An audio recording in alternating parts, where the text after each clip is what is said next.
perfect. I even heard 3 collapse. Me too. And we scared my wife. Oh no. Also, the cat is here. That's good. In case people were wondering. Happy Canada Day. Happy Canada Day. Yeah, indeed. Yeah. Yeah. What is Canada Day? It's our country. Well, our country's unofficial birthday. It's you know. Kind of like the Independence Day, but. It's like Independence Day, but Canada. Pretty much, yeah. And earlier in the year, so I don't know. Does that make it superior? Although Annapurna Interactive has just tweeted, "Happy Stray Release Month, formerly known as July." So it's it's Stray Release Month the first. I really want to play that one. Me too. Stray? 15th? That's podcast relevant. I think. I want to say it's the 19th. Yeah, just my calendar says. We need to figure out where to get code for that and acquire that because I want that so bad. Yeah, me too. Same. All the cats. Yeah, July 19th on the Steam. Yes. When I was in Quebec, my little sister kept forgetting and then saying, "Have you seen the cat game?" I'm like, "Yes, I've seen the cat game." I mean, it was like when they had the whole announcement events and everything. It's like one of the only ones that actually stuck. Everything else, it's one more of these games, one more Harvest Moonlight game, one more of these, and this was like another, like the only unique one. It's like boring, boring, generic, boring, boring, seen this before, boring, boring, boring, cat! Yep. I mean, also very well animated cat. Taking cat and cyberpunk together is also interesting. Like, yeah, it's a good setting, and also the cat has a backpack. Like, come on. Mm-hmm. The thing I really want to know is, it is a stealth game, and there are, robots that come after you. So do they give the cat a gun at any point? Because every stealth game ends with giving the main character a gun, and you just shoot all the bad guys. Hopefully not. I want them to give the cat a rocket launcher so bad. Even if it's just to shoot a single thing to, get an objective. I just want the cat to shoot a weapon so badly. Just because I think it's funny. I mean, it would be funny. I would agree with you on that one. But it would also, I don't know. I'm not sure if that wouldn't just cheapen the game in a way as well, though. True. A little bit. Yeah. But it would still be cool. I certainly don't need the cat to dual wield shotguns or anything. Yeah. Definitely not. The publisher has at least a content creator sign-up form. Ooh. It's a very specific game. Could you link that in places? Yep. Yeah, maybe put that somewhere. In the secret, not existing Discord. This is very good podcast content that definitely doesn't need to be, edited out. It's never. behind the scenes. Yeah, this is behind the scenes podcast content. Yep, exactly. I also have an email address for the publisher, so can probably ask there as well. Signed up to that MailChimp. I would imagine they'll send you emails soonish. Probably, yeah. Probably, definitely, maybe. That sounds about right. That sounds about right. I mean, I just clicked a thing saying that it's okay to send me marketing emails, which means I'm probably going to receive emails. You're going to receive all of the emails. Speaking of emails, apparently Monument Valley is coming to PC. Yes, we all got that email. Yes, your reply. Yes, we got the emails.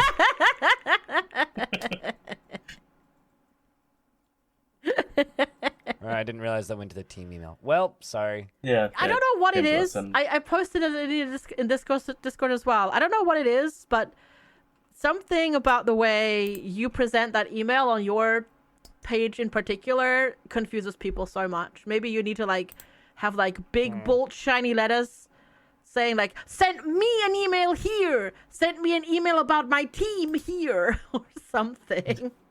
I mean, it literally says for individual business inquiries, there's a second email underneath it, so I don't know I think that's the problem though, because they grab the top one first. If you switch it around, it's probably not a problem, I would say. Yeah. Okay, so they just see an email, they just grab the email. It's like, this is my bit down at the bottom. Mm-hmm. Because now we're all CC'd into this email chain. You, by the way, have an answer. Yeah, I know. Ay. The Monument Valley looks pretty interesting for sure. Yes, agreed. I played the first one ages ago, back when I had a fucking Apple device. I've never owned an Apple device. You can delete that, I think. Same. Yeah, I did. It's just really funny. Because at least it's a legitimate response. Sheesh. That's true, yeah. So yeah, just listeners, if you're working with people and you're grabbing your email, grabbing the email from them from somewhere, make sure you're just grabbing the correct email. Yeah. Just double check, also, just in case. I flipped the emails, so. Cool. Hopefully that helps. Fingers crossed. Fingers crossed, indeed. Yep. Yes. I just found a very strange GIF. That's all. So I'm gonna close it. Oh my god. This okay, so just to paint the picture, listeners, Blind just woke up. Belle is sweating in the sauna from death. And I just streamed for 8 hours. So we're all basically 100% here for this podcast, and we're on top of everything. On the topic of this podcast, this is episode 24 of the Halcyon Frequency podcast, airing the 3rd of July, 2022. We are currently recording on the 1st, and it is Canada Day. Happy Canada Hi, Day. everybody. G'day. I'm Blind. I'm hosting. I took a week off because I was on the other side of Canada, and I'm joined by the sweaty Finn Belannaer. How are you doing today? I am very sweaty. For sure. It's been a hot week, and it's gonna be still hot for a while. So we'll see. It's not as bad as some other summers. Like, at least we get the cool evenings or nights. Because a couple summers ago it was like temperature doesn't go down. It's like 30 Celsius night day. Because we are also in the period of the no nights in Finland. Because we live up here so north that it's a 24/7 sunlight. That must be so horrible. Like yeah. It is. Like I've had some sleeping issues throughout my life, and when it's like constantly bright, like the darkest period of the day is basically like an overcast midday. It is pretty rough to sleep if you don't have like massive blinders in the windows and everything. And since I heard a car going by, it is worth noting that if there are any audio issues throughout this podcast, don't worry about it. We just kind of have to deal with it so that people don't die in their homes. Due to like windows being open and such. FG, how are you doing in your not sweaty nightmare hellscape? Yeah, no, the weather here is actually perfectly all right. I'm okay, bit tired, just did the whole 8 hours streaming thing, woke up a bit early as well, and then chat also tried to destroy me, so that also doesn't ever help, because it's like adrenaline really high, and then you come down from stream, and then it's like, but now it's podcast recording time, but I'm sure I'll be okay. And then it's weekend, and I'm looking forward to it. Hell yeah. Yeah. I'm gonna dump this recording on Arch after we're done recording because I have a backpack that is fully packed and ready to go for an overnight backpacking trip, which is staring at me right now. So as soon as we end this recording, I'm just gonna like ship off my audio and then go grab my backpack and leave. So excited. That sounds great. Should be fun. Yeah, sounds really fun. Indeed. But in the time since I was last on this podcast, I went away for like a week. I went out to Montreal, and you guys recorded an episode without me, which I got to listen to. And you know what? It was very nice kind of getting to listen to my own podcast without me being on it. Yeah, no, it was pretty good. We've now taken over. Also, for once we didn't kick Kiri off the team. You got kicked off. Sorry, but That's how it is. I will say that I left. I didn't get kicked out. But that's one clarification I would like to make. Yeah. Okay, fair enough. I took a week off. It was good. We had a very different recording time because it was like 7 o'clock in the morning for me. So that was like completely flipped, but it was good. Instead of like a late in the day recording, it was a late in the evening recording. No, it was early morning because it was 7 o'clock. Sorry, early in the morning. Yeah. And for Arch, it was like normal human time for once. Because it was like 6 p.m. for him, so it was normal human time. I was going to say, what is normal human time for Arch? But yeah, I guess like 6 p.m. is normal human time for Arch. And non-Arch people as well. Yeah, that's just normal awake time. Yeah. Meow. Meow, yeah. Sorry. There's a cat, of course. I mean, there's always a cat, but it's a very... Clearly, Cat is celebrating the most exciting month of them all, which is Stray release month. Which is the Cat game finally comes out. To be fair, that is pretty exciting. Yeah. I'm celebrating right now. Under the guise of Canada Day, of course. But... How do you celebrate Canada Day? Well, it depends on who you are. Some people blow stuff up and pretend to be Americans. Some people just drive around in big trucks and go, "Oh, Canada," all over the place. Some people post GIFs on Twitter of people chugging maple syrup. Some people go to the air show. There's like a parade. I don't know. I generally forget that Canada Day is happening, and then it's the 2nd of July and Canada Day is over. That's usually what I do. When I was younger, like we used to go to the air show every year. There's an air show that happens, and they like draw giant maple leaves in the sky and stuff. I don't know. It's like any like country's Independence Day or country's birthday day where there is stuff you could go do in theory. Oh, I usually buy weed because weed is way cheaper. That's something that I usually do on Canada Day. Sometimes I go so basically a holiday where it's just drunk.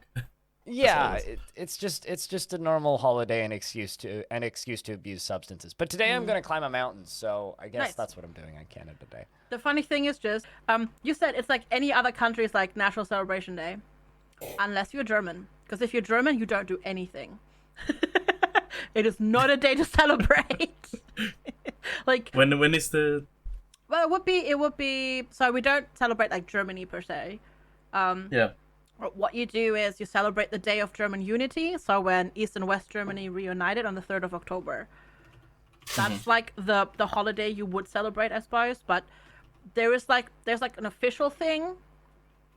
But like people just take the day off, and it's just a day off. Like that's it. It's just like, yeah, you don't do parades or like. Nobody's gonna run around like swing a German flag. Like people just don't do that. So something that I think is really maybe not strange but different. I was in Montreal for a week, right? I was in Montreal from the 20th to the 26th, and I flew back pretty late at night on the 26th. On Friday, June 24th, me and my sister-in-law, who I was splitting the Airbnb with and flew with back and forth, we didn't know, and neither did my little sister or her partner, who we were like visiting the entire week. But apparently Friday, June 24th is Nativity of Saint John the Baptist, which seems to be more important than any holiday on earth for Quebec. That, or they just celebrate every holiday with fireworks, like 5 parades, and every single tourist on the planet. Oh wow! It was bizarrely busy. It's like, okay, so you're celebrating the birthday of a saint that I haven't thought about since Bible school when I was 6.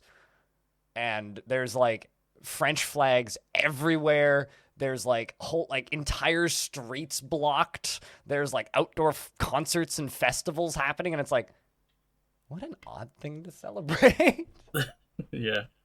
It's like we had to ask around a little bit. We're like, what actually is going on? Like they had police blocking off certain metro lines to like allow foot traffic to move through smoother. Like it was kind of crazy. We were able to dodge most of the big crowds, but it was maybe the most people I've seen outside since before the pandemic, I think. Yeah. Yeah, we definitely don't have anything like that for any of the holidays or anything. Same. Very close. I suppose, I guess here in the UK we had it for like the Diamond Jubilee. Like some people went like really, really crazy, or people just didn't give a crap about that. Or moaned about it. Yeah, I mean, like, that's everybody's gonna moan about it because that's just what you do. But yeah, I don't know. This is what the Wikipedia page for the Nativity of St. John the Baptist says. Celebrations include parades, bonfires, fireworks, feasting, drinking, musical concerts, flag waving, and patriotic speeches and contests. Mm-hmm. Yeah, none of that in here for sure. Yeah. Same. Like our Independence Day is basically December 6th, so it's cold and miserable. So everyone is just staying at home, watching TV, mostly. There's a presidential, like a thing at the presidential palace, so people just watch that and look at the fancy dresses and everything, and that's pretty much Independence Day. Yeah, sounds pretty standard, I would say. Yeah. Sounds pretty chill. Mm-hmm. But yeah, I during my week in Quebec, I've basically come to terms that Quebec is, especially Montreal, is very much like a clone of Vancouver, except somebody smacked me over the head and I woke up in an alternate reality 15 years ago where there's still payphones everywhere, because over here there are no payphones. Like all the payphones got ripped out like 15 years ago. Like they do not exist over here. There are like 4 payphones on every like corner stop in Montreal. So there's payphones everywhere, and also a bunch of old chains that don't exist in British Columbia where I live anymore, because they either got bought out or went out of business or whatever. Kind of everywhere. So I feel like it's like a weird alternate reality Vancouver where everything is 15 degrees hotter for some reason. Everybody's speaking French, and all of these old chains still exist, and there's payphones everywhere. It's kind of odd.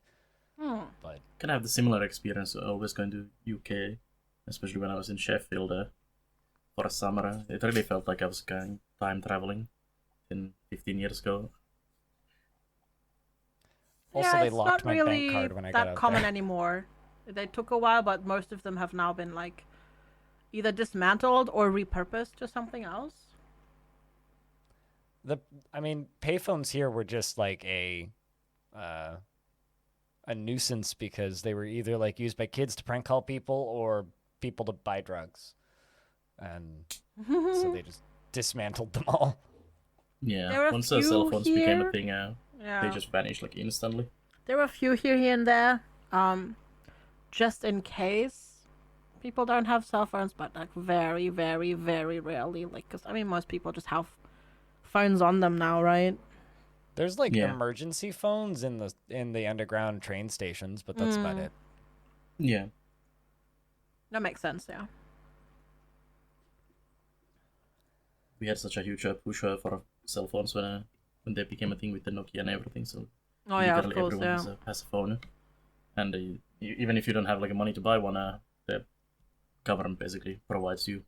I don't think I know anybody who doesn't have a phone unless they're like super vehement against stuff, and even then they usually have like an old basic phone, like not a smartphone.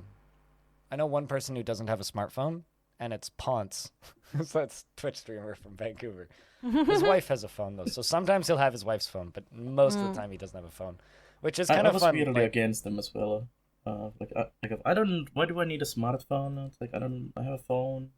I have a camera, but then once you start using one, it's like, where has this been all my life? Why am I carrying like a phone and a camera and everything separately? Especially when you have a good Finnish mobile connection and everything. It's surprisingly useful. The area that I'm going backpacking has cell signal all the way up to the 3rd peak of the mountain. So that's nice. Like I could go up to the top of the mountain and call my mom. Is that like a national park area or something similar? It's provincial land, but like the provincial land, just like the cell signal just kind of goes. The problem is we live in Canada, so like data limits are very low, so I can't stream from up there or anything. But yeah, that's true. Like we have a pretty good connection like throughout the national parks and our mountains, the tiny hills that we have. so on. They have pretty good coverage everywhere. So pretty nice. On the topic of mountains, I went to the top of the biggest hill in Montreal called Mount Royal, and I would just like to inform anybody here in Quebec that's not a goddamn mountain.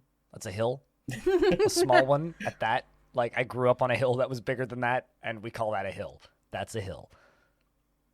Hey, I mean, I literally watch a YouTuber that makes a series about visiting the highest points of like really flat countries, and it's great. Have they stood on top of a landfill yet? No, but they've done like they did like a meetup a while ago where they stood on like the highest point in the Netherlands, and it's like this tiny little thing, just like a couple of meters high. The highest point in Saskatoon, Saskatchewan, in Canada, is their landfill.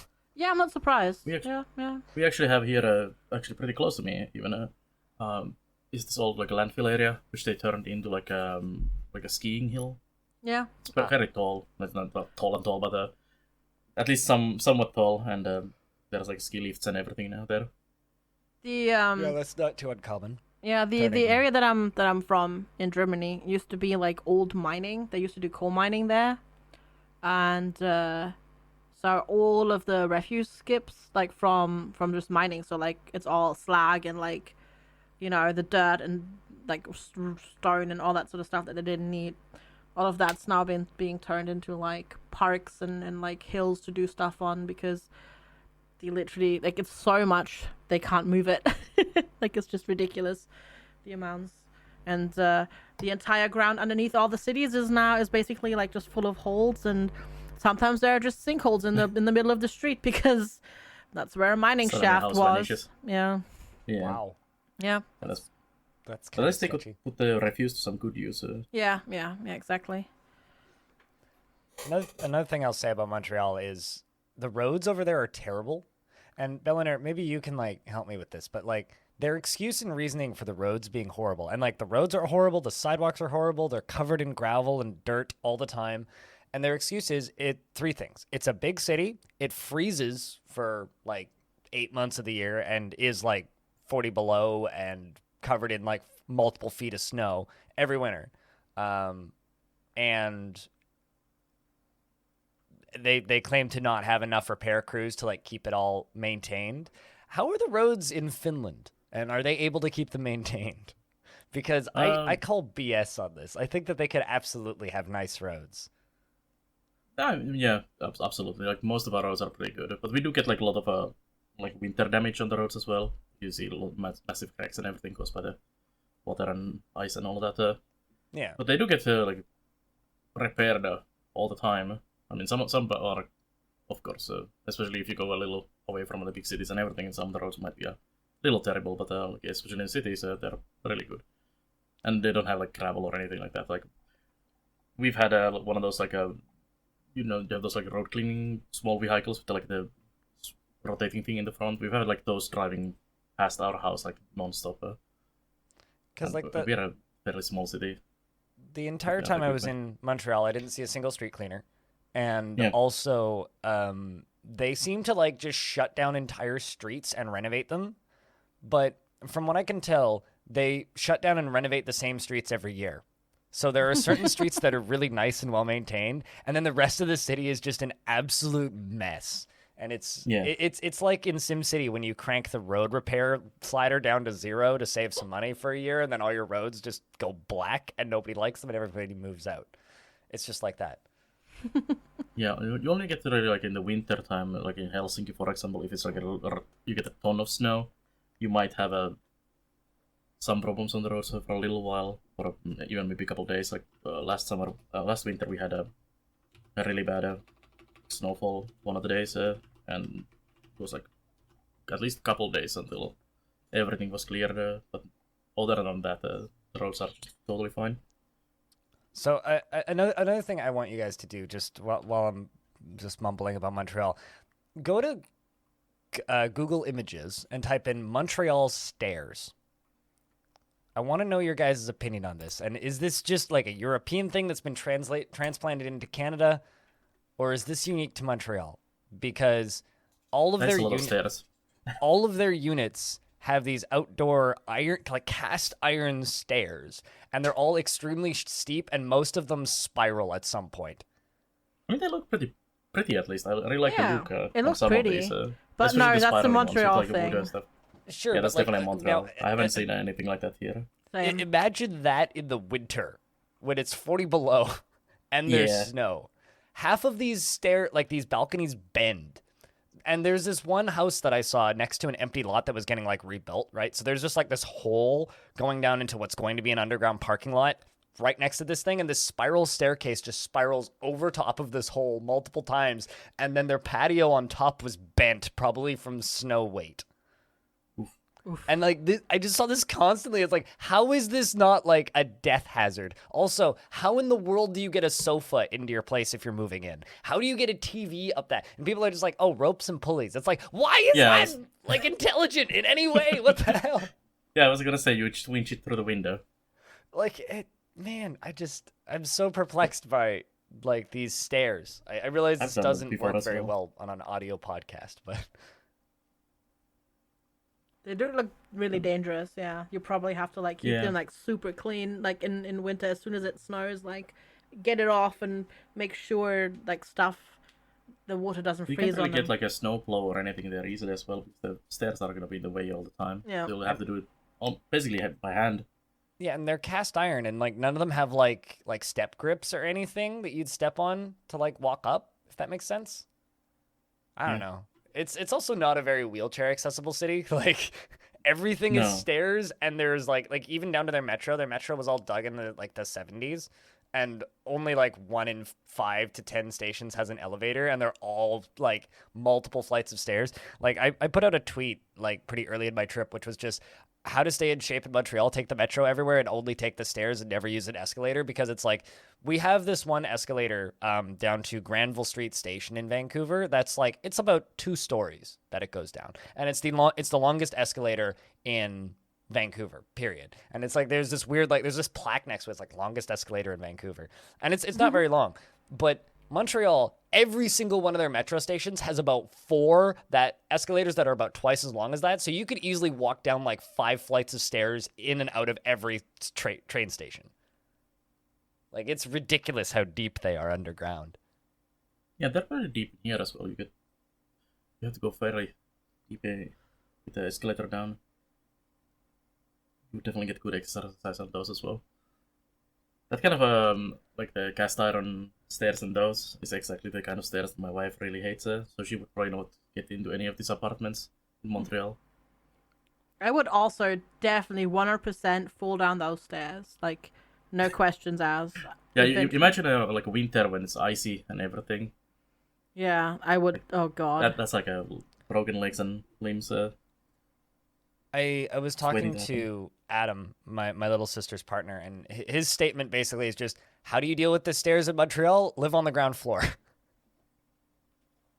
Just don't live on the upper floor. Period. That sounds like a good idea. Because it's even better when you type in Montreal stairs winter. But go on, Bell. You'll probably get used to that can. Actually, one of these links, but I'm still looking at the Google search, actually says Twisty Death Trap Stairs.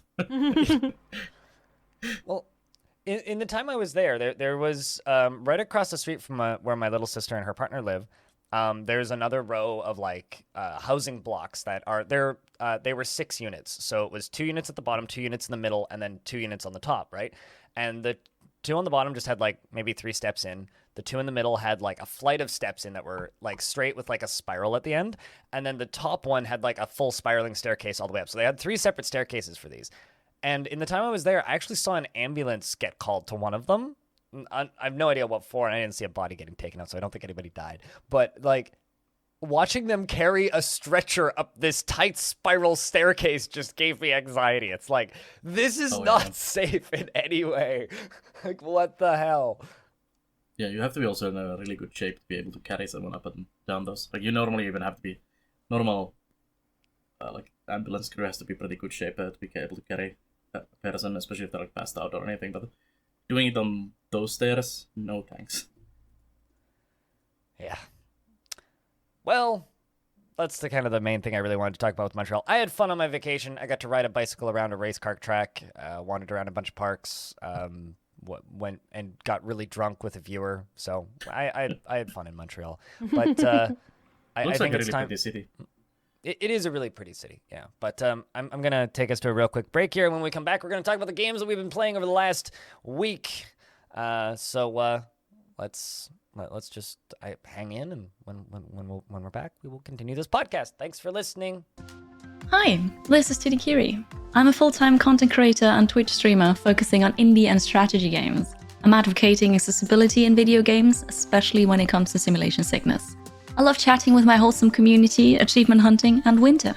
Look for Tidikiri on Twitch, YouTube, Twitter, Instagram, TikTok, and Patreon. And now, back to the podcast. And we are back with episode 24 of the Halcyon Frequency podcast for the 3rd of July, 2022. This is the 24th episode, right? Yeah, the last one I did was the 22nd episode on the 22nd of the 22nd. Yeah, okay. Did you say 23 at the start? Did I say 23? I don't know. For some reason, that's in my brain right now, but it must be. It is 24. Whatever. Yeah, episode 23 was the previous episode that you guys recorded. Yes. So, anyway, I guess we'll jump in. So, anyway, episode 24 of the Halcyon Frequency podcast, airing the 3rd of July, 2022. I'm blind and I'm still hosting. I'm with Belannaer and I'm with FGsquared. And FG is going to tell us about a little game called Pumpkin Days. Yeah, so Pumpkin Days is not a new game. It's a game I picked up to play. I'd been gifted it a while ago by the same person, but or by the person that is the reason that I played this. But like both of you, I think we all got started as affiliates, right, on Twitch. No, I didn't. You didn't? Yeah. You were partner immediately? Okay, you missed it. But affiliates actually became thing just after I got partner. Okay, fair enough. Cool. But basically, yeah. So I got back to streaming just after affiliates became a thing again. So I now have the time where people are hitting 60 months subscribed slowly. Like the first person hit it now, but and then subsequently people are gonna hit it anyways. And so I decided, as a sort of little thank you, that if people are subscribed for 60 months, they can pick a game for me to play for a stream. Ooh. Within reason, of course, they gotta be TOS compliant. Can't be like, oh, I want you to play, I don't know, Missile Command on a ZX Spectrum. It's within reason, of course. But anyways, that's why I picked Pumpkin Days for a day yesterday. And it's a very indie life sim game. It's made by a team of 4 people. It's feature complete, it's done. They've finished all of the development on it. It went through early access. It's done now. They've moved on to a different project. And basically it was just I picked it to play because QCompare hit 60 months subscribed. And that's a very long time. 5 years, that's a long time to commit to something and pay for it. It is. Right? And it's not bad. If somebody's looking for a really chill life sim with farming and ranching and mining and relationship and that sort of stuff, it's very much like the OG Harvest Moon. It reminded me a lot of Story of Seasons. In a way. Looks like that. In that it's much slower than, say, for example, a Stardew Valley. There's also no combat. It is indie. It is though very indie. The art style isn't the best. It really isn't. It looks so the animations were a little. It looks kind of PlayStation 2. Yeah. It's definitely. But with a better draw distance. Yeah, it's definitely it's got its charms. The gameplay's really good. It's got some nice quality of life stuff. You don't have to harvest every single thing by hand. You have a sickle, so you can harvest several plants at once and all that sort of stuff, right? So I just picked it up, played it for a thing. It's pretty easy to do for the achievement hunters out there, because it's literally just ship X crops, fish this many fish this many fish, ship this many fish, and that sort of stuff. Like, it's really easy to do. And if you're just looking for like a really, really, really chill life sim, where you don't even have to do the relationship stuff if you don't want to, because there's no achievements that have to do it. So you can completely skip that entire thing of having to talk to people and doing like presents for, like, you know, doing the whole presents thing and running around talking to everybody and whatnot. I enjoyed it. It's very chill. I want to shout out that a bunch of these achievements I think are just being Belannaer. There's one called Sushi Enthusiast, which is you sure love being fancy and eating sushi. And there's another one called Curry Aficionado, which is you ate lots of curry. Yeah, it's great. Does sound like me for sure. Yeah, no, it's not. How much you played the game when you were playing it, and it seemed pretty decent for that kind of game. Yeah, it's good for if you want to just turn your brain off and just do a little bit of farming and running around and planting and whatnot and that sort of stuff, and mining some stuff and crafting some things and that sort of stuff. You don't need a lot of brain power, and you can just kind of do your thing. And it's like very it's also very nice when it comes to like sleeping. Like, you don't have you basically can't hit 0 stamina, then you fall over, but you can sleep whenever, and you can like hit like low stamina. You go sleep for 8 hours. It's 2:00 at night. You get up and you just work until your stamina is 0 again, and then you go sleep again. Like, it's very generous in that regard. You don't have a cutoff time where you just fall over and sleep, like in Porsche or whatever, and Sandrock. So it's really nice. Yeah, it's very chill. Only the crafting the seeds seemed quite painful. Yeah, though later on, by one, you get that's because you can craft seeds by hand immediately. Later on you get a seed machine, and you don't have to do it manually anymore. And then you can do several like a big batch, yeah. Yeah, that'll definitely help. Absolutely, yeah. Unfortunately, it's not on sale during the Steam sale, strange. Which is it's a bit sad.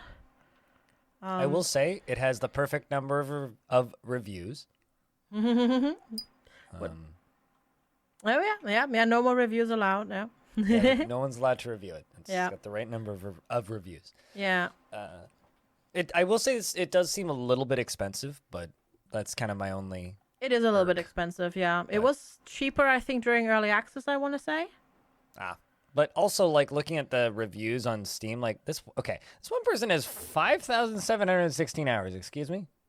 What? But anyway, yeah, everybody seems to have, like, 100+ hours on this who likes it, so it's probably got the time in it that it's worth it. Yeah. Yeah. Yeah, holy crap. 2,373 hours at a review time, now 5,700. How? They left it idling, maybe? Maybe, yeah. But yeah, looks cute. Do you guys mind if I take over and talk about the looker for a little bit? Nope, do it. Go for it. All right. So I'm a big fan of Jonathan Blow. Okay, and he made a game called Braid, and he made a game called The Witness. Braid was kind of an instant classic, and The Witness was divisive, but the people who like it really like it. And I'm kind of in the camp of people who like it. I think that there's some things in the end game of The Witness that I really don't like. If you didn't play The Witness, it's sort of like it's very in-depth line puzzles in kind of a open world kind of, you can just walk anywhere on this island, and there's puzzles on the island, and you solve the puzzles on the island to slowly solve all the puzzles on the island, and then you unlock the final chunk of the island. I feel like that game ends like a wet fart and doesn't have a good like wrap up at all, and that was really disappointing for me back when I initially played it, and still kind of sucks to this day. But I do really like the puzzles, and I love the world's design, and I love the visual design, and I love the kind of visual storytelling that game has. And there's a lot of elements in The Witness that I really, really like. And it also has one of the best like big, oh my god, surprises I think I've ever seen in a video game. So I really like The Witness, including its faults and the issues that I have with it. But I do genuinely enjoy that game. Now, The Looker came out for free on Steam right before I went on my brief vacation, and I played about 10 seconds of it and went, okay, I need to play this when I get back. And when I got back, I played it. So The Looker uses my favorite Unity asset pack, which has the big square eyebrows, which I hate, but it uses it very well and presents it in a format that looks very similar to The Witness. And gameplay-wise, it is very much an homage to The Witness. Instead of the traditional line puzzles, you get a crayon and you have to solve like actual like mazes that you would do on like I don't know, the back of a menu of a kid's menu in a restaurant, if you know what I mean, like those little paper mazes that you can fill out. That's what the puzzles are, quite literally. But there's some neat plays on it. There's actually some like pretty good puzzle design in this thing, but the entire game is a joke. Like right down to the Steam page where it just says explore several chambered locations on a mysterious island and replete with over 55 creative puzzles. Over an approximately 2-hour playtime duration, you will face unique challenges and ponderous ideas and feebly amusing in-jokes. The Looker is a single-player game that respects you as an intelligent player, and it treats your time as reasonably valuable. I mean, don't let me pull you off solving a Riemann hypothesis or anything.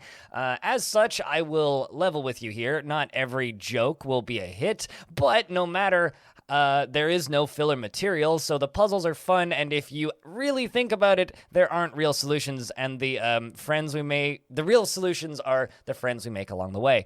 And it is quite literally a shitpost of a video game mocking The Witness, but also a really good parody and homage to The Witness made by somebody who really liked The Witness but also hated The Witness. If you played The Witness, play The Looker, because The Looker is free, and it's goofy, and there are actually some good puzzles in there, and it's the ending of it is pretty sweet. So I recommend playing The Looker. It has overwhelmingly positive reviews. It deserves them. There's also like it's totally free. There's also a post somewhere about it where it's like, yeah, and we're like I think it's in the trailer, but it's also in the intro to the game where it's just like announcing a game by Jonathan Blow, and then like by Jonathan Blow, like at the bottom it says a game Jonathan Blow doesn't know about. Like it's funny. Yeah, I recommend it. It makes sense that it's free because like I think it wouldn't be something that like, you know, you could sue somebody over, but like it makes sense that it's free. I'll put it that way. It's very much like a bunch of cobbled together Unity assets, and like all of the music is by Kevin MacLeod. It's stuff like that. Oh, it's yeah, of course. It's very much a free product, but it's a fun hour and a half. I'll put it that way. Took me like hour 40 or so to 100% it, get all the achievements, do everything. But like, I'll spoil one of the jokes just to kind of give you an idea of the sense of humor. You know, did either of you play The Witness? Nope. No. Okay, well, The Witness has like these audio logs that are scattered throughout the map, and most of the audio logs are like completely unrelated to anything. But you'll open the audio log, and the game will just read as you walk around and solve puzzles for the next 10 minutes. 10 minutes of poetry to you from like the Internet Archive, and it's just like this person in the 1800s reading poetry, and that's the kind of thing that The Witness will do. This one, you go and you activate an audio log, and it starts off sounding like somebody's reading poetry, and then it turns into a car commercial.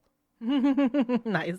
It's stuff like that, and it's great. I recommend it. Do you two want to talk about Raft for a little bit? Yeah. Sure. You go first. So Raft released their Final Frontier, called the updated Final something anyways. Space. And, it's the Final Chapter. I think it's just Final Chapter. Yes. Yeah. Which basically includes I guess the final portion of the story and the kind of ending of the game as well. Yep. And of course few new items and a couple new locations and stuff like that. And yeah, we played it.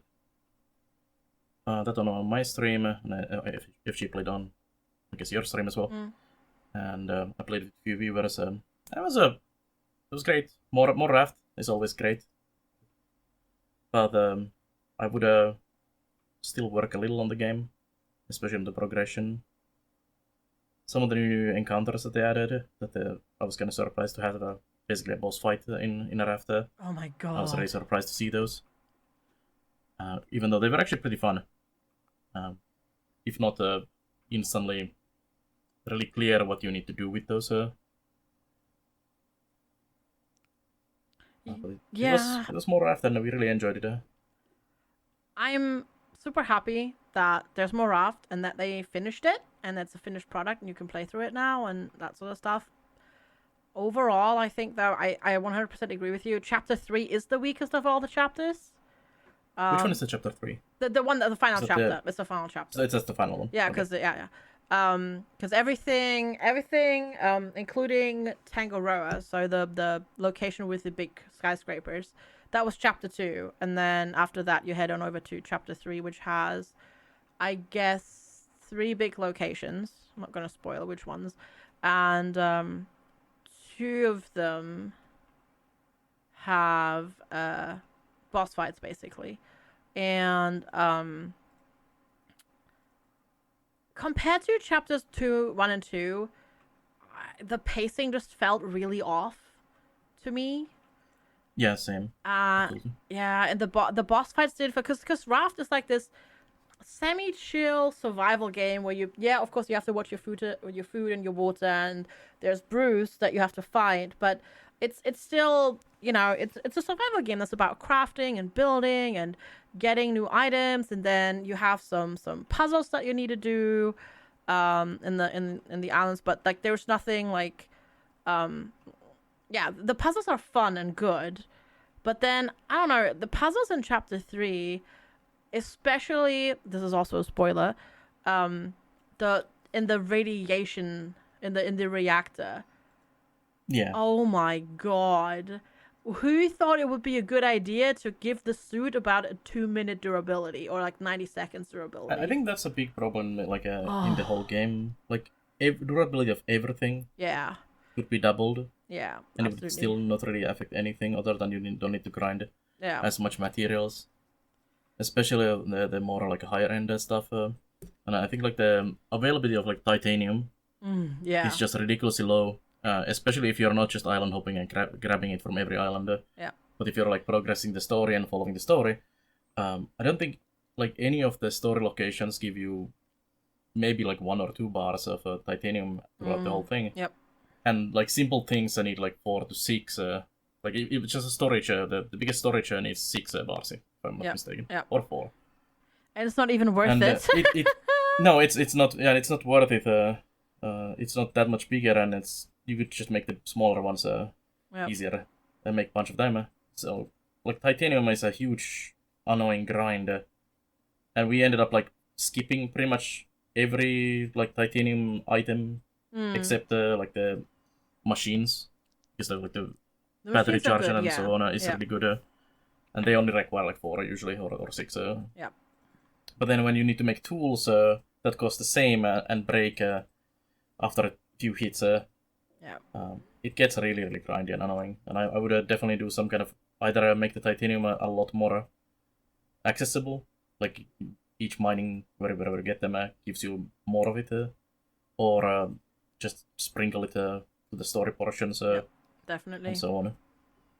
I kind of would do the same also with like furniture, because how you get furniture in the game is you pick up those floating boxes basically, and it gives you like, you unlock this and this furniture with the decoration packs. I would actually make those decoration packs give you the recipe, but also just give you like that furniture piece immediately.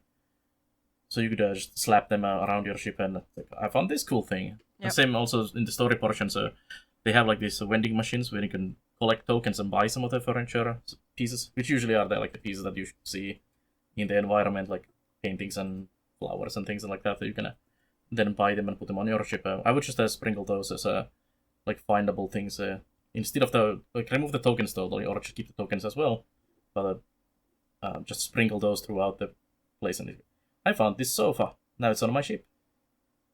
Yep. Yeah. That the thing is, like, I got really annoyed with chapter 3 at times, like, cause I don't know, like.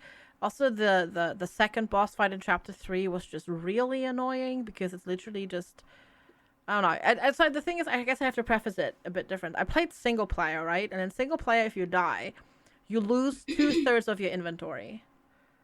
Yeah. And doing the boss fights, where you have to like then get to the boss fight forever, and you die and you lose all your items, is so annoying. And then one time I thought, okay, you know what I'm going to do? I'm just going to chuck all my items away and then die and then go and collect them. But they despawn as well, so you lose everything. And I don't know, it's just you need a hard save before you do the boss fight, so you can go back to the state before the boss fight, so you can then, I don't know, it's like really annoying to have to like go I guess you could leave some of the stuff in your ship, but you also need some of the stuff. Yeah, you need some of the stuff, right? Like do the story portion, so you have to carry it. Yeah, exactly. So and that goes even with like the titanium tools and so on. Yeah.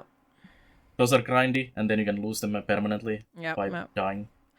Like, which is really rough fun. Yeah, I'm glad I played through the story and I finished it. It feels good to finish the game, but the bit where Raft shines is definitely like the multiplayer survival and just building the raft and floating around and having fun. Like I went back to it today to play, even after finishing the story, because you can continue to play. And there are still so many, there's so many recipes from just the traders on the islands that, because you need to get your trading reputation so high up to get like the really good stuff. And those are really grindy as well. Yeah, because you have to like grind fishing for that. Yeah. But you get really good stuff from it. So I don't know, it's still really, really fun to go and play Raft to chill and do the survival bits. And like I'm glad I played through the story. I'm done with it now, and now I'm just play it like in a chill way whenever I want to. I just work on getting back the achievements and building all like the really cool items and building my raft even bigger and that sort of stuff. Like I'm glad like I did it, but I don't really have the need to play through the story again. It wasn't that amazing in the end. Also in like the progression when you get stuff basically after you finish a story, gives you certain recipes and so on. Yeah. And you also like just being a very late game, some of the stuff. Usually when I play games like this, or pretty much any game, once I finish the story, I usually lose pretty much all the interest to play the game. Yep. Because there's no story or anything. There's no progression anymore. Like I'm a very progression-oriented gamer, mostly with this type of games and pretty much everything like Factorio and so on. I like to see the progression of things. And once there is no story or any kind of progression for me to go through, I just totally lose the interest to play the game. But if you give me like recipes or like post main story stuff, I just don't really care anymore. And it's just like totally missing out on that content that could be given to you earlier. Yeah, definitely. They should definitely give you most of that stuff at the start of Chapter 3, so you can spend Chapter 3 getting all that sort of stuff.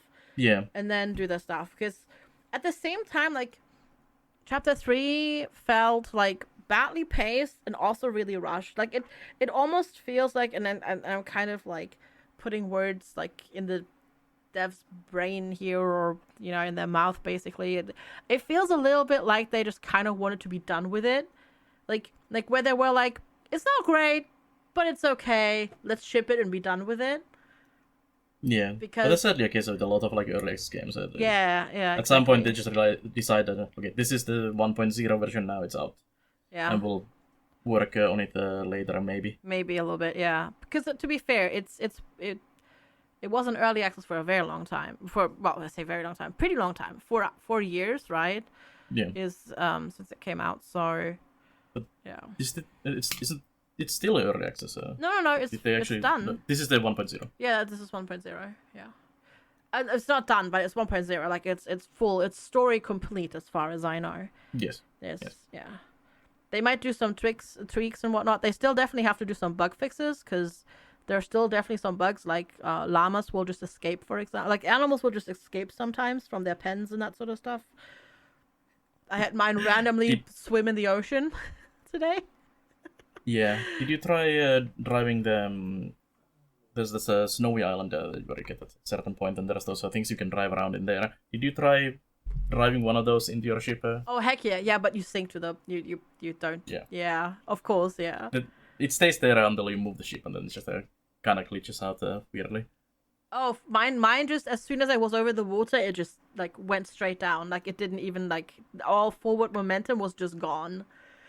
I jumped it over like a cliff into our animal pen. And it just started rotating weirdly there. And they Nice. kind of like climbed slowly over the edge and into the ocean. Great. That's awesome. This all seems to be working as intended. Yeah, absolutely. Totally. I mean, there is an achievement for driving it into the ocean. Yeah, that's true. Yeah, there is. So Yeah. there is that. But also in the final fight, there's these ads in a certain portion that basically grab you, and there's no cooldown on the grab. So they can basically just infinitely chain you until you die. Yep. And we ran into that encounter. We were 3 players, and we just basically died on that fight because it's a pretty long fight, and it's only a portion of the fight as well. Like you get damaged a bunch before it as well, and we weren't probably maybe exactly prepared with like healing salves and everything. And then I was alone, basically full health, and it's like 2 of these ads, and they just keep like chaining me non-stop, and I just died. It's like I couldn't do anything, so there's definitely some room for bug fixing there. Yeah, but there's definitely still room for improvement. Like, it's a good game. It's really fun with friends. Like, we're not harping on it because it's a bad game. Yeah. It's like Chapter 3 is not as good as it could be, but like Raft is still really, really fun. Just to grab with friends. Just ignore all the story content, like, or do it a little bit of it just to get the better like things and what, like the better tools and machines and whatnot. But it's just really fun, like building a cool raft and you know, making a cool looking raft and just having fun with friends. Also, how the game ends makes me want Raft 2. Yeah. Where you still go outside and come back to this location. Yeah, that'd be cool. Provide materials and technology and whatnot. Yeah, that'd be cool. From the other parts of the world. Yep. Like, that was my instant thought when I saw the ending. It's like, yep, we need a Raft 2 now.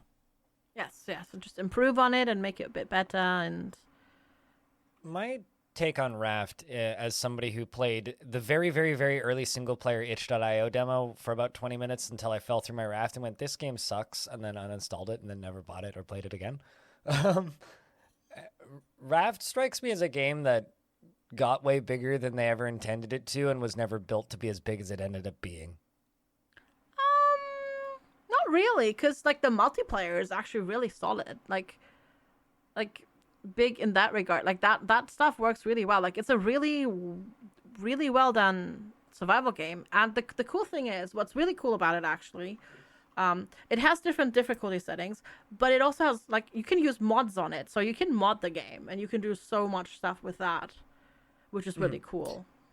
I would say the multiplayer does need a little work as well. There's a few things that are infinitely frustrating. Which they have improved a little bit. For example, the fact that you can't open a chest if someone is holding the chest hostage. Yeah, but open already. Yeah. That's really frustrating. If someone has to run away for a second. There's also a bug related to that, where the chest stays open and no one can access or dismantle the chest, which is kind of rough if it's your food chest, for example. Yeah, can't say that I have that, because like the funny thing is that what we did is, when Raft first came out, we did like a community rafting and we played with like 12 players, and it actually worked really well. Surprisingly well, actually. Yeah, like in general it works really well though. Yeah, definitely. So it's definitely it gets from me like a recommended. It's just, don't expect like amazing storytelling. No, the story is. Yeah, the story is a bit but it's a cool, fun game, fun survival game, solo or with friends. I was very actually positively surprised to hear that there was actually voice acting. I was like, wow, there's suddenly voice acting. Yeah, but the voice acting, like, I don't know, like the way the voice acting, if I recall correctly, the voices are tied to SFX. So to have like SFX not make they're your very ears quiet bleed, yeah. You have to make it like so definitely quiet so you can't hear it, which is not great. But so a separate volume slider for that would be great too. Yeah, absolutely. Also, the voices are very, very Swedish in parts, which is fun. Or German. There's also one who's like so German. Oh my god. He just goes like, "This is it." It's like the most stereotypical German. At least it sounds like the most stereotypical German accent you could possibly put on. Yeah. But yeah, no, we're mostly harping on the game because we really like it. At least that's why I'm harping on it, because I really enjoyed it. Yeah, it's always like that for me as well. Yeah. If I complain about the game, it's because I care about the game and I want it to be better. If I don't like a game, I just don't I don't care. play the game. Exactly. Yeah. I'll play something else that is better. Yep. All right. Well, on that note, it's time for me to complain about Starship Troopers Terran Command. Ooh, yeah, let's go. So I've got 4 missions left, and the reason I stopped last night was because I ran into the same memory leak issue that I ran into previously, where the whole game starts stuttering. And the weird thing about the memory leak that it has is I don't know what the process is that causes this, but it slowly increases RAM usage and slowly increases drive, write, and rewrite usage. And exiting the game and restarting it doesn't fix it. Restarting my computer fixes it. So when it started to happen, I was like, all right, I can either end stream or like we can change games. So finished the mission that I was playing and I ended. So I'm in the latter half of that game now. I've encountered this evil guy in charge of the secret society and the Federation who has mind powers and stuff. His voice acting is awful. Good God. I mean, the voice acting in the game itself is not great. No, it's not. The intro voice acting, like especially like the first commander that you have, the dude, he's good. Like, he fits the game. Like, it's campy, but campy in like a good kind of old RTS way. But towards the end of the game, the voice acting goes from not great to just straight up bad and like unpleasant. Like, he spoke for like 10 seconds. I was like, I want to kill this man. And so I dropped an airstrike on him and failed a mission intentionally. It was worth it. So there's whole abilities that have no audio cues in this game. Like there's a airstrike that you can. So we talked about this game previously, I think a couple of times. I talked about it 2 weeks ago. It was talked about like 3 weeks ago for preview footage, and I'm finally like getting through it. RTS game published by Slytherin, made by the Aristocrats. Small game that should have come out like 20 years ago. Like it's a licensed single player RTS with no multiplayer and just challenge maps and no map editor. Like it's a very bare bones game, right? And there's some things like I'm really enjoying the game. I'm having a lot of fun with it. I think it's very much a 6 out of 10 in my brain, and I'm not taking it too seriously. I'm not playing it on a hard. I'm playing it on very easy difficulty and just kind of moshing my way through it. But I've run into some issues, to specifically with the end game. The pathing AI on certain bug types are completely busted.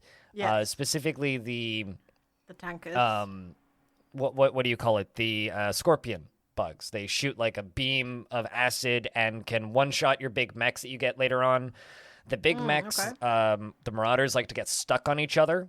So like they'll try and path around corners, and instead of pathing nicely like the units do, they will get stuck sideways and be unable to shoot. The certain bugs, I've seen them like moonwalking sideways and warping through walls. There are points where walls are just like optional. Like generally walls block fire, right? But for certain enemy types, walls don't matter, specifically the scorpions. Also, the further into the game you get, the rock, paper, scissors design of it becomes super prevalent because, as an example, the rocket troopers can like one-shot anything practically. And there are certain unit types that straight up can't damage the later bugs. As an example, the Marauders that I mentioned a minute ago that like to get stuck on each other can't damage the mortar bugs, and they also can't damage the scorpion bugs with any of their abilities. Like straight up, like I had 4 of them gunning at one scorpion bug for the entirety of their health until it killed all of them, and none of them even hit it. Whereas one rocket trooper can 2-shot a scorpion bug. So the game is so rock, paper, scissors designed, it's almost painful towards the end. And combine that with like the airstrike ability that the tactical officer has, straight up has no sounds.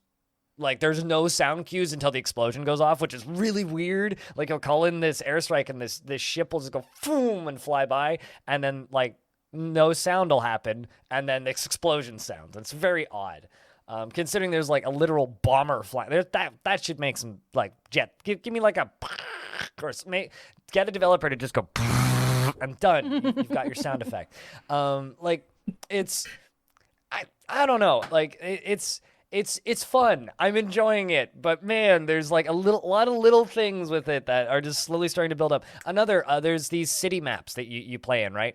And in like even Age of Empires 2 did this in like the early 2000s. When a unit walks behind a building, it gives you like a little outline of the unit. It doesn't do that with units, and I actually completely lost a unit behind a building and had to find it on the mini map at one point because I couldn't see it. It disappeared.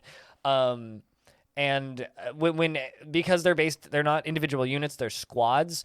When they're all clustered up and trying to path around a corner, sometimes you'll need to select one squad unit, and it's damn near impossible to just click the little icon. Like, you can click the icon on the row on the bottom, but let's just say you have 5 missile troopers and you want to hit your specific level 3 missile trooper to level them up. There's no differentiation between the missile troopers on the bottom row that says all the units you have spawned on the map entirely. And so you try and click on the icon, and it's jumping around, and it's almost impossible to click it, and half the time it doesn't select the right icon. And it's like, fix your hitboxes!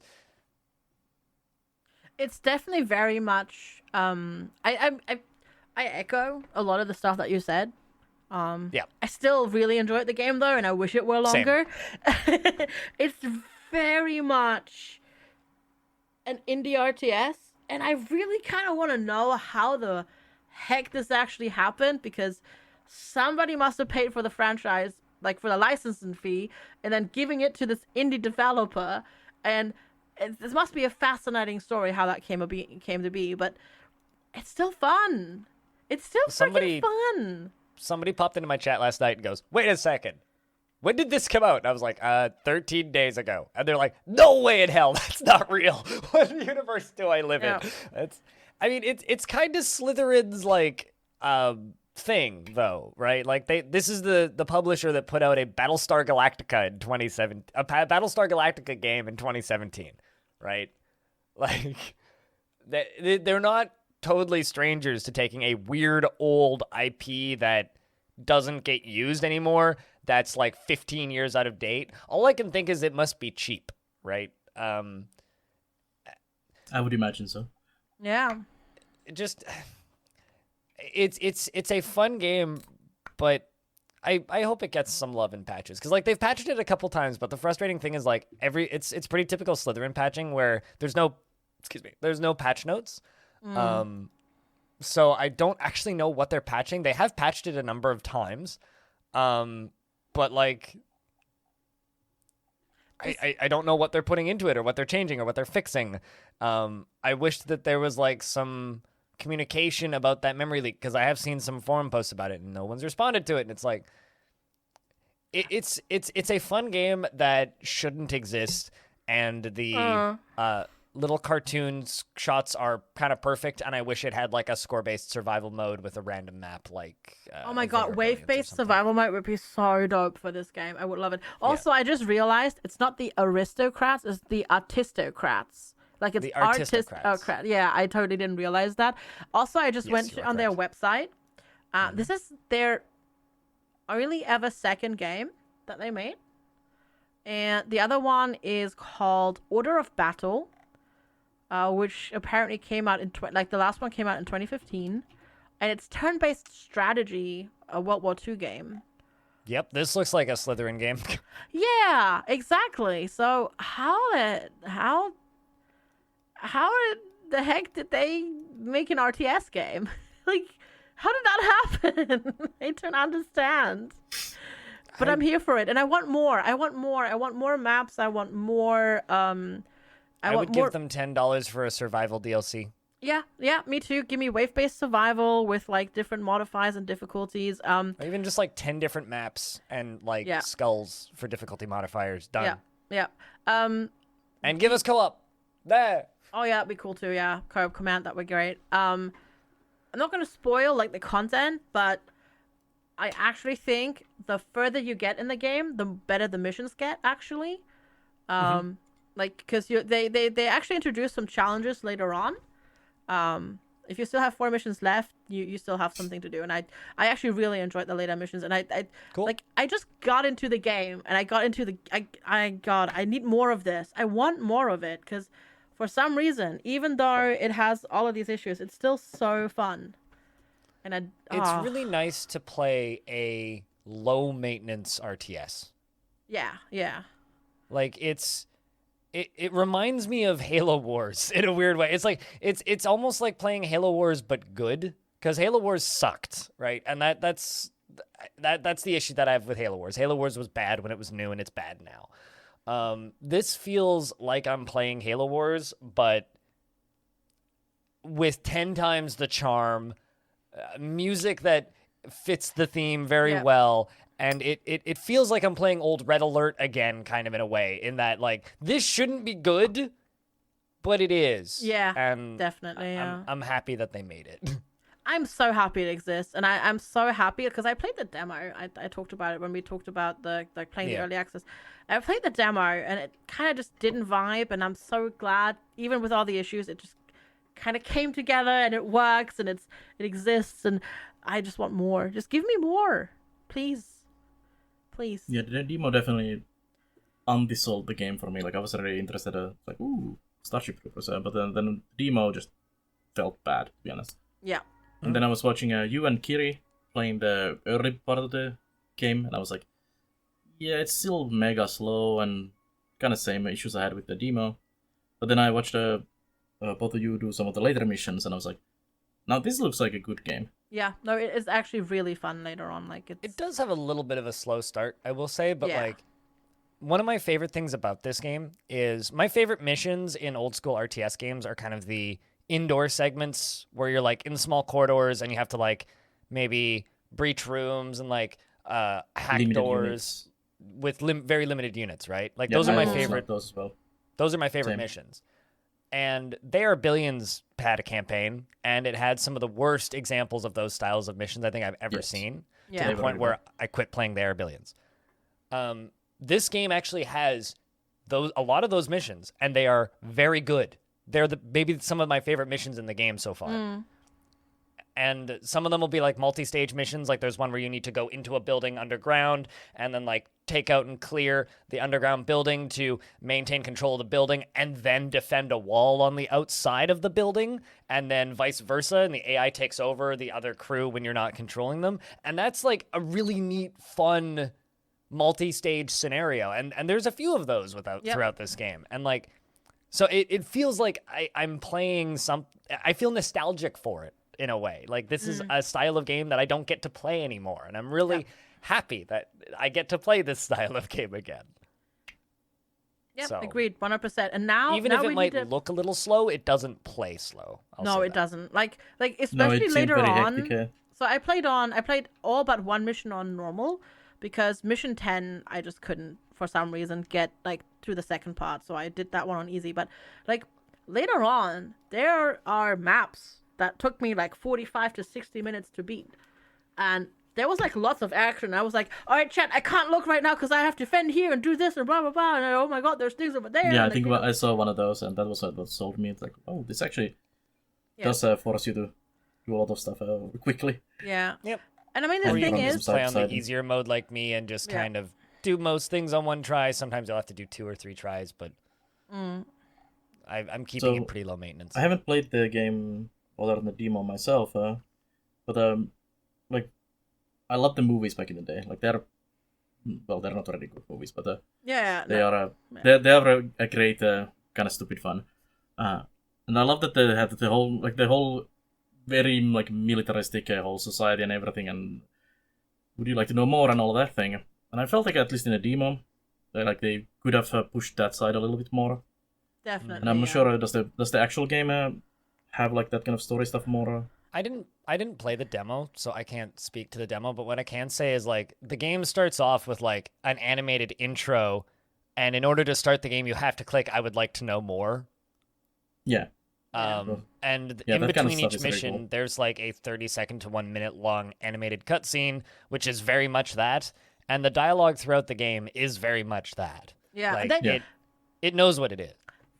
I just went earlier this week and I rewatched Starship Troopers, and a lot of the lines they take, like a lot of the unit lines that the units say in the game are actually directly from the movie. Like it's not that voice actors from the movie, but it's like resaid. But like a lot of the lines the units say are from the movie, so they definitely take like a lot of inspiration from it. They could have definitely gone a little bit more, because they don't have like the super duper over the top stuff, like, you know, when you get like the kids like going ham on the cockroaches and going like wow. That they don't go quite that far, but it's definitely very much in the vein of that. I would have liked to see a little bit more of that in that game as well. Yeah. Even though it is like a representation of a really terrible society. Yeah. I mean, they definitely represent the really terrible society. I mean, there's a mission where there's a convicted criminal and you have to recapture him because he's escaped so that you can execute him on public television. Yep, that's true. Yeah. Like, you're definitely it's definitely representing a terrible society, right? Yep. And there's a character that you meet at one point who like just straight up states, "Yeah, I had to kill my entire squad because I didn't trust them." It's like there's you hate the characters that you're playing as pretty quickly, and it's charming. Yeah, no, it's really well done, and that sounds good. Yeah, no, absolutely. And to be fair, the tutorial, I don't know, did you play the tutorial mission, Blind? Me? Yeah. I think you have to. Because the tutorial mission is basically you go to Clendatu, like the first time, and you try to you take part in the battle for Clendatu, and you just get absolutely ruffle stomped, and everybody gets ruffle stomped. So it definitely sets the mood quite nicely. For sure. The game is like maybe a little bit clunky when you're playing it, right? Like it is fast paced and it is hectic, but there are points where it does get a little bit clunky. And I had this moment where, because you have to send units into hives and there's like a 10-second loading bar or whatever, and then they come back out and the hive is clear after all of the waves have come out of the hives. And there's this one mission where these big mortar shots are getting fired at you, right? And I sent a squad into a hive, and they killed the whole thing, and they all come back out, and they go, "Yay!" And they all get completely obliterated by this mortar shot and came back out. And everyone's like, "Yep, that's very on brand."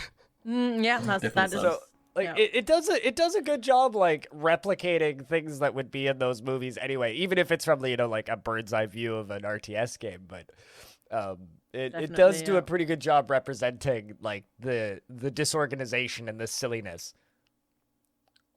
Yes, absolutely. I also realized that grenades friendly fire last night. They do that too, yeah. They do that too. Yep. So do the mortars of the bugs as well, actually. Like, they friendly fire their own units as well. Yeah. Which is good. Fun little details. There's also red barrels that explode when you shoot them. Yep, yeah, true. Yeah. But I think that's pretty much everything I have to say about Starship Troopers. I do recommend playing it. Same. But with one caveat, you have to like early 2000s campaign RTS games, and you have to like Starship Troopers the movie. Yeah. If you don't like either of those two things, completely avoid it like the plague. But if you happen to be in that small demographic, it's I don't know. it's Everybody that I know that's picked it up has really enjoyed it, as far as I know. I mean, I think the majority of people that I know that have just picked it up have picked it up because they see it and they go, "Starship Troopers, is it shit? It's not shit. Okay, I'll play it." Yeah, true. And I think that people who like Starship Troopers are kind of like people who like Alien. They'll play almost anything because the last Starship Troopers game we got came out in 2005 and was a first-person shooter that had no AI. Everything was on a set track, even your escort quests. Yeah. And they were time-gated. So basically what we're saying is give us more Starship Troopers, please. Yeah, please. Just give us a survival mode. Yeah, oh my god, that would be so good. Can't be that difficult, right? No, I don't think so. They have...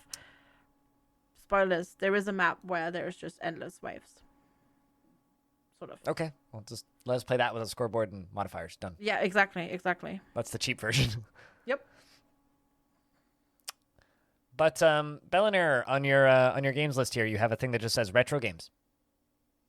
So yeah, so I've been meaning to do retro games probably since I started streaming. So many moons ago, and I've been talking years like we should do like a retro week and play some NES games and some SNES games and so on and so on. So my community finally kicked my arse and decided that now is the time. So we did a week of NES games. So good old my childhood, basically revisiting a bunch of those games, from Mario's to Mega Man's to Castlevanias and all of the random ones. And yeah, it was great fun. Going back to the childhood and it's like, oh, this is good. It was also surprising to see like some people obviously who are younger. It's like we haven't seen these, but then it's seeing like the old Marios and everything is kind of fun. But also like people who had played a bunch of those games, like showcasing some of the NES games that were like a little more less known was really fun. It's like, this was on NES? How is this so good graphics? I was actually kind of surprised by a couple of them myself as well. Like, I didn't remember this looking this good. Like, this could be on a Steam today, and it would be still fine graphics. Just shows how good the like the old pixel graphics is. But also some of the old ones, like especially the early NES games. Yeah, some of the pixel art is pretty terrible. Yeah. And also, these games are hard.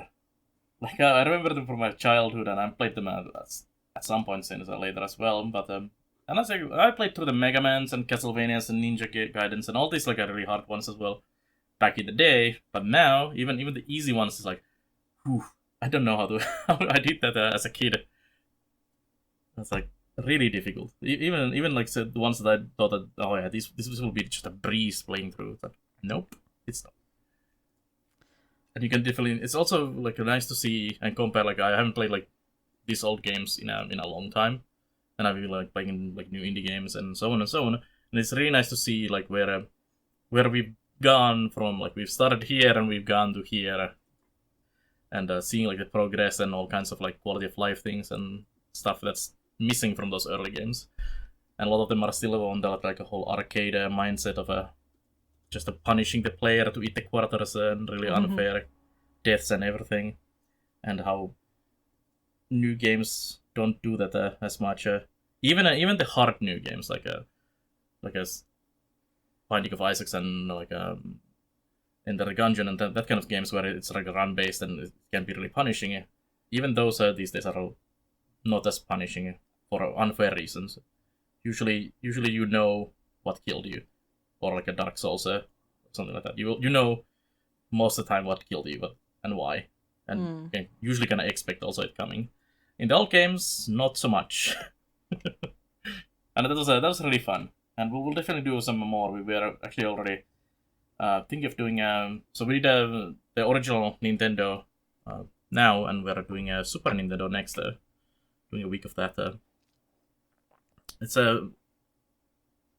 It's really fun to visit those again. It's just some of those are really long games as well. Like I intentionally avoided all the RPGs and things like that, where I would play that one game for a week and not finish it.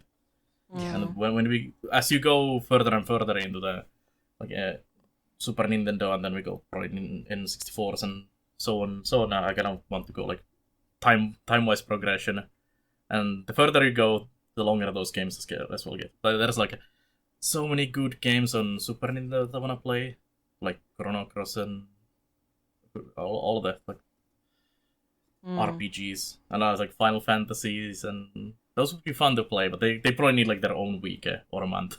Yeah. Yeah, a lot of those games get long. Yeah. So I kept it like on Marios and Mega Mans and things like that, where you have like set stages and you can play them fairly quickly. And I also was like, yeah, we're not gonna finish all these games. Like I can't, like literally, I don't have the skill anymore to finish some of these games. But also, time-wise, it's just like a kind of vibe and feel the nostalgia, and then move to the next one and so on and so on. It was a fun week for sure. I'll say that that this is kind of an idea, maybe a recommendation if you want to call it that.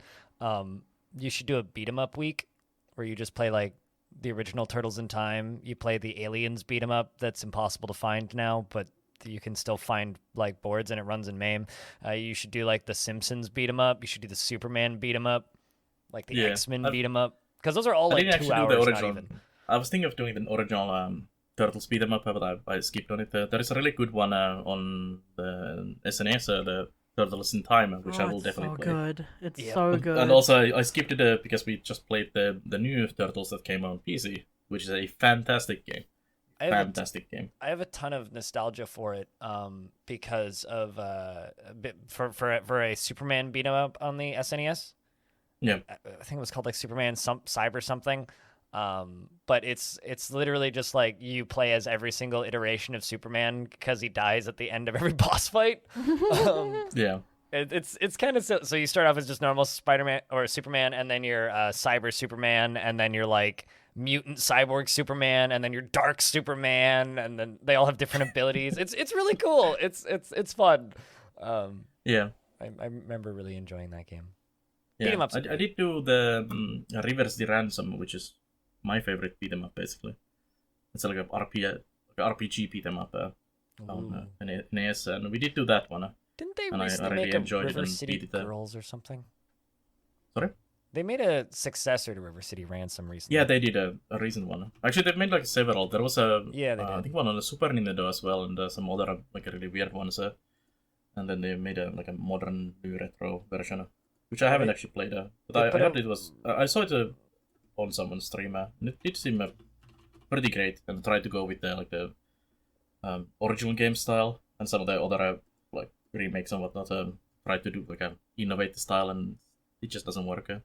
And that game also I knew it was gonna be good, and I was surprised how good it was still, and how much they did that. If you compare that to the original Super Mario, which is basically run forward and jump and doesn't do much else. Compared to that, it has full RPG stats and shops and grinding money and getting new abilities and all kinds of things. It was surprisingly complex even for that day.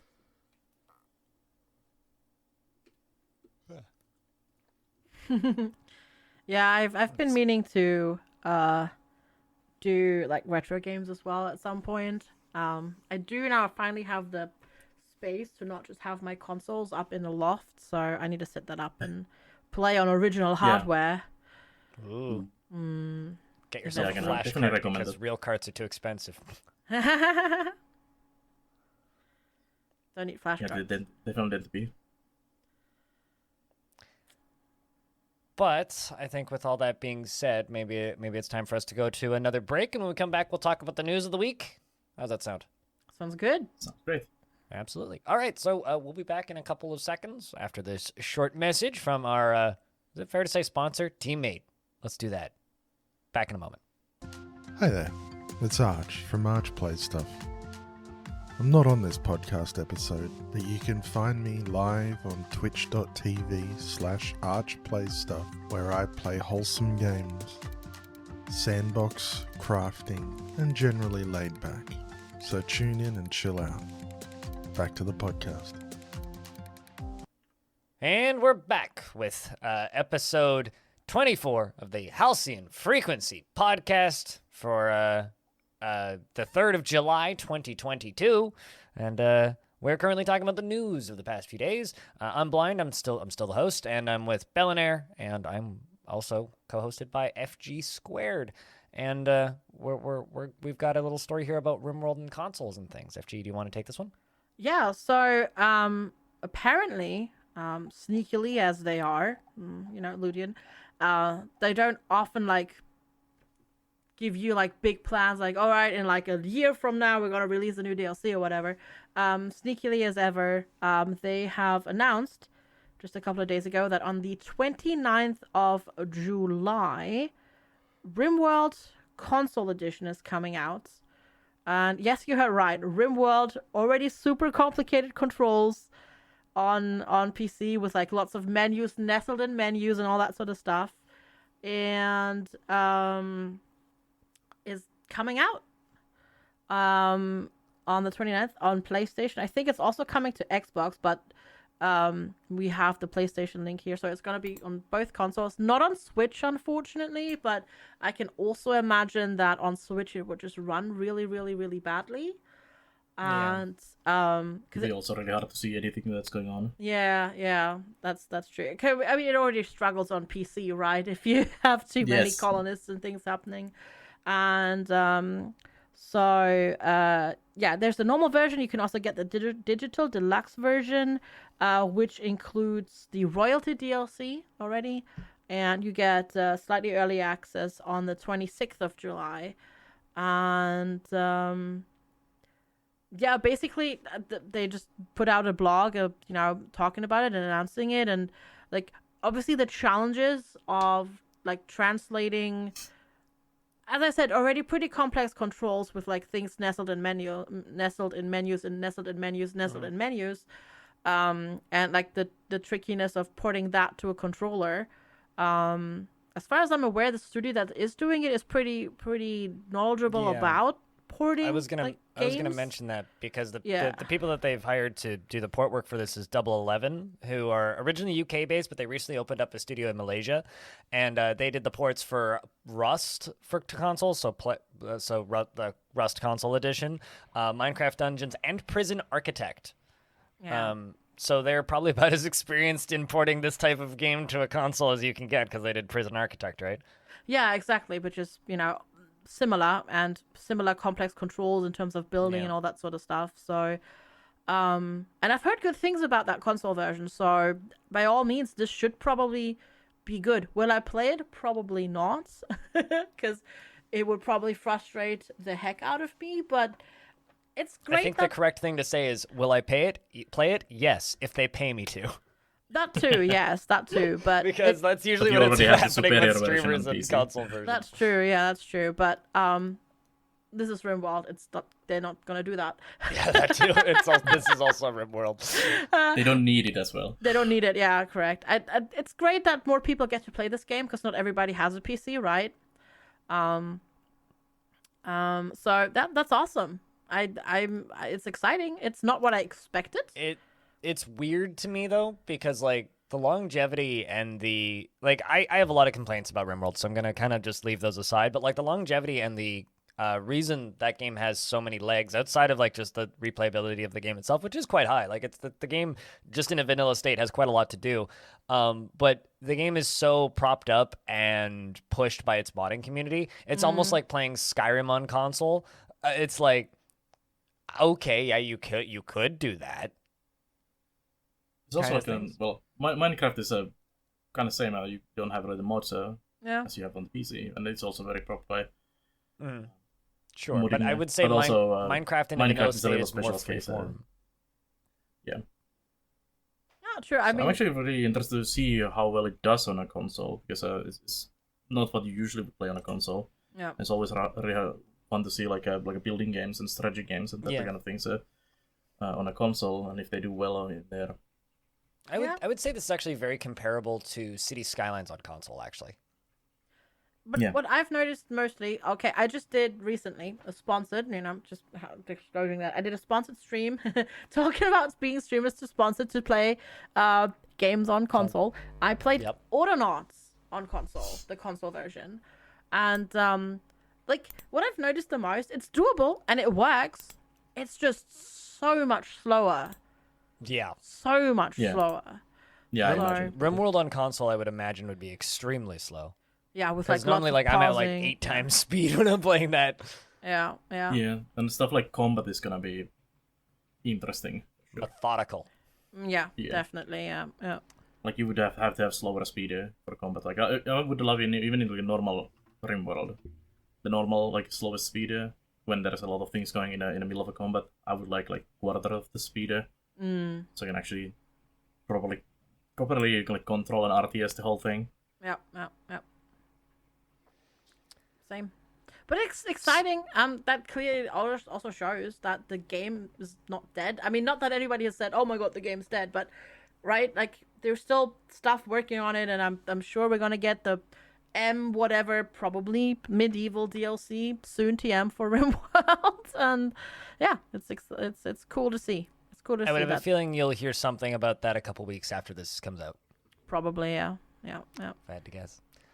On a less positive note, Unity is laying off hundreds of people. So there's this article on Kotaku. For those of you who don't know, Unity has been in some weird spaces recently. There was a big release about them selling a lot of their tech to military, and that hit their stock a little bit, and some people got upset with them for that reason. And I'm just going to kind of read a chunk of this Kotaku piece, which is attached in the description of this podcast as well. Layoffs have afflicted Unity's offices across the globe. Sources tell Kotaku that pretty much every corner of the company has taken some sort of hit, though there has been a concentration in the AI and engineering departments. That's what was selling stuff to the military. On Blind, the anonymous messaging board commonly used by employees in the tech industry, Unity staffers say roughly 300 to 400 people have been let go, and layoffs are still ongoing, and Kotaku's sources have said the same. Those who lost jobs this week were asked by their bosses to suddenly log into a video call with no advance notice of what the call was about. But for some of these calls, a member of Unity's Human Resources Department was also logged into the meeting. In these situations, it's usually pretty clear what that means. And then they describe Unity as being a, air quotes, shit show right now. Yeah, it's surprising, right? Because am I remembering correctly that they didn't just also actually do some big investments? Yes. Not too They bought long a lot ago. of things, yes. Yeah, they bought a lot of things, so that they're suddenly like laying off parts of their staff. It's like, did they overextend? Or like why suddenly? It's weird. It's not like it doesn't, like, nobody has heard anything about them like struggling or anything like that either, right? Because like Unity is still very much like one of the game engines of choice for lots and lots and lots of developers. So it's very odd. So this is a direct statement from Unity, which I've grabbed through Twitter. And they say, as part of a continued planning process where we regularly assess our resourcing levels against our company's priorities, we have decided to realign some of our resources to better drive focus and support long-term growth. This resulted in some hard decisions that impacted approximately 4% of all of Unity's workforce, which is like, holy crap, they got That's a lot. That's a lot. Yeah. Yeah. And we are grateful for the contributions of those leaving Unity, and we are supporting them through this difficult transition. Yeah, to be fair, I don't they know. are. It's yeah. weird. It Really, is, really, yeah. really weird. Because like their AI and I literally just read it. Their AI and engineering departments were being heavily licensed by global military to like generate planning potentials and possibilities for military outcomes and various other things. They were also doing modeling for drones and things. I remember reading about this a couple of months ago, and a lot of people getting really mad. And I kind of wonder if this is a side effect of the war in Ukraine. Like, people don't want to be investing in companies that are selling stuff to certain military organizations. But yeah, very possible. I don't It's know. also, it's I'm not just any speculating. different from any other like Unity or Epic's or even back in the day, like you have even on the retro consoles, you have like a U.S. Army training simulators and things like that. So it's not, it's been done like throughout the like gaming Yeah, but existence. these aren't being sold to gamers though. This is like them licensing their tech. No, yeah, same thing. Like the NES games and those are like they weren't like actually available for public, but they were using like NES and things, consoles in general, Okay. Yeah. Xboxes and whatnot. Throughout the like history has been used to train military things. I don't know. It's But, yeah. weird. I'm sure we'll hear more about this in Eventually, coming yeah. weeks, but it's strange. It's very, very, very strange. Yeah. It's not like Very Unity's surprising. hurting. Yeah. It's very This surprising. reminds me of when Blizzard just randomly turned around, reported record sales, and then laid off 800 people. Yeah. It is quite normal corporate practice as well. Yeah, unfortunately. Massive bonuses to the leaders and just kicking out the Everybody else, yeah, true. yeah. Speaking of normal corporate practice, have any of you guys read this article about Valorant, or should I take this one? I did not. Okay, I so skimmed it today. That's it. So, Valorant, for those of you who don't know, is a first-person shooter, kind of like a somebody took Counter-Strike and gave everybody an ultimate ability, and that's the game. And it's made by Riot Games, which are wholly owned by Tencent. Keep this in mind. And Valorant has problems with toxicity. It's got the same problems that every single multiplayer game on Earth has. Just people being racist, people being asinine, people being a problem. And this game includes global voice chat that you can disable within the game, so you can just turn it off. But if you want to play the game at a competitive level, especially in ranked play, it's almost mandatory to have, if not mandatory, to have the in-game global voice chat on so you can communicate with your team. They are training an AI to detect if you're saying curse words and racial slurs, or anything that would break their terms of service or harassment policies.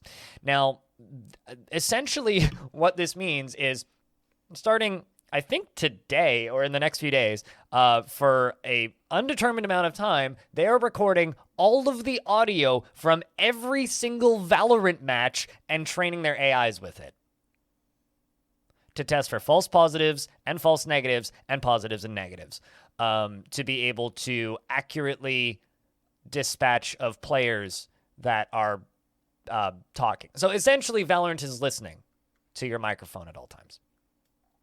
Now that you mentioned that, I did actually read a different article on the same topic.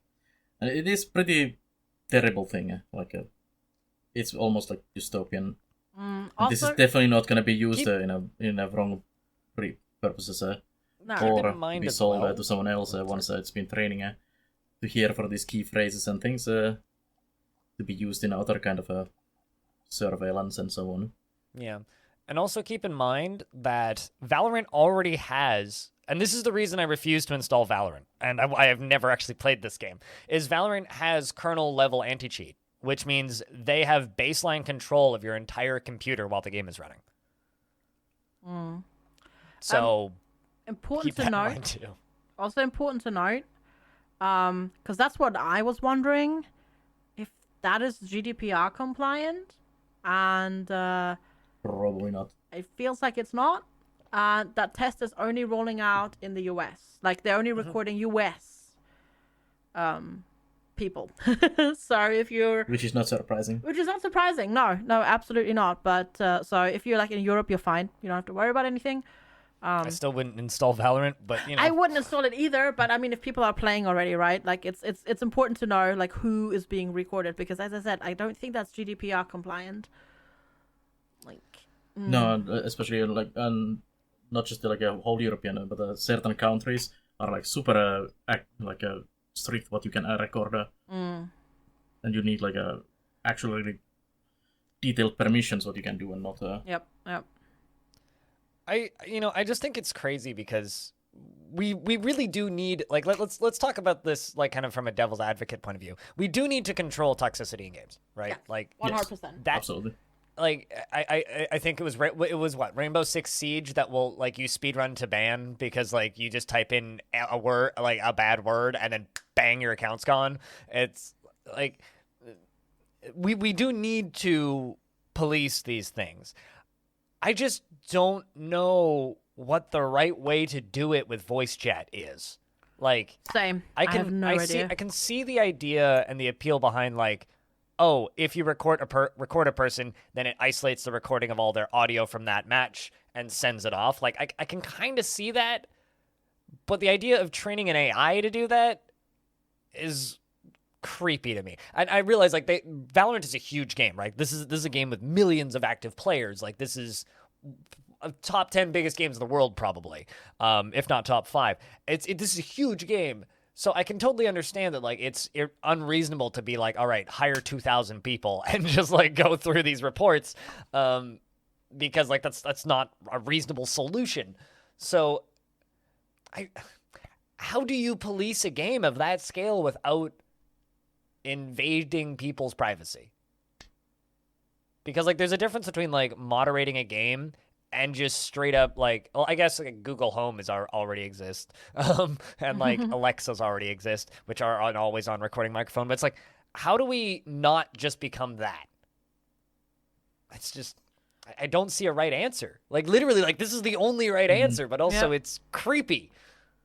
and messed up. And this should be bigger news. Like, the fact that this just kind of popped up and didn't make any waves, and it was like, yep, okay, hurts my brain. Like, this is weird to me.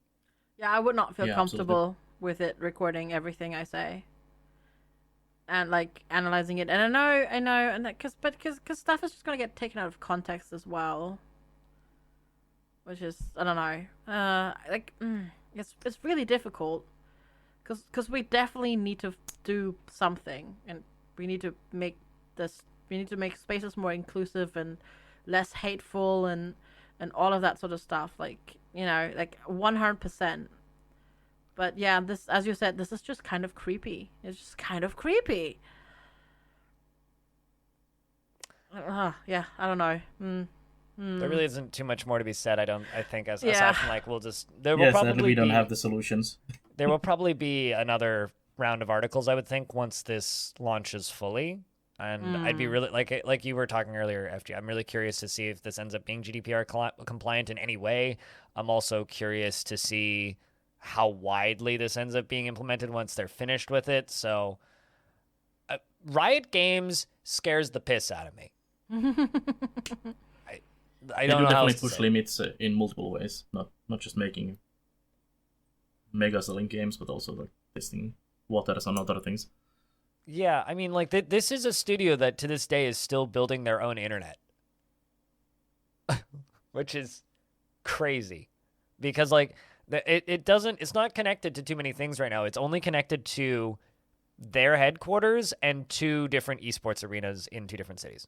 But they have direct lines from those esports arenas to their head office.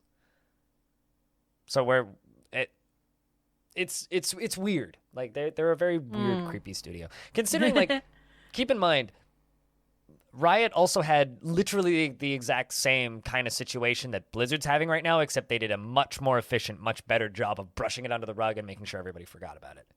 Yeah, true. So, like, Riot's a weird studio, and I know some people who work there as of now because they all left Guerrilla and got jobs at Riot. So, wish them all the best. Anyway, final story. This one's kind of a happy, bittersweet, sad sort of story. So there's this article on gamesindustry.biz, which again is attached to this podcast if you want to read it yourself. But Zachtronics, the studio, is shutting down. For those of you unfamiliar, Zach, I don't actually know his last name off the top of my head, was originally a software developer, made industrial level software. Worked on a open source project called Infiniminer, which later was forked to become a game called Minecraft. And as Notch said when he won awards for Minecraft when it still ran in Java in a web browser in like 2009, he stated, "My Infiniminer clone Minecraft, inspired by Dwarf Fortress." So this is literally one of the people. Yeah, Zach Barth is his last name. So literally one of the people who helped birth Minecraft into existence. Later went on to found Zachtronics as a studio, which just for a quick couple greatest hits of games that they've made. Shenzhen IO is Exapunks. They put out a Shenzhen Solitaire, which is my favorite solitaire variant.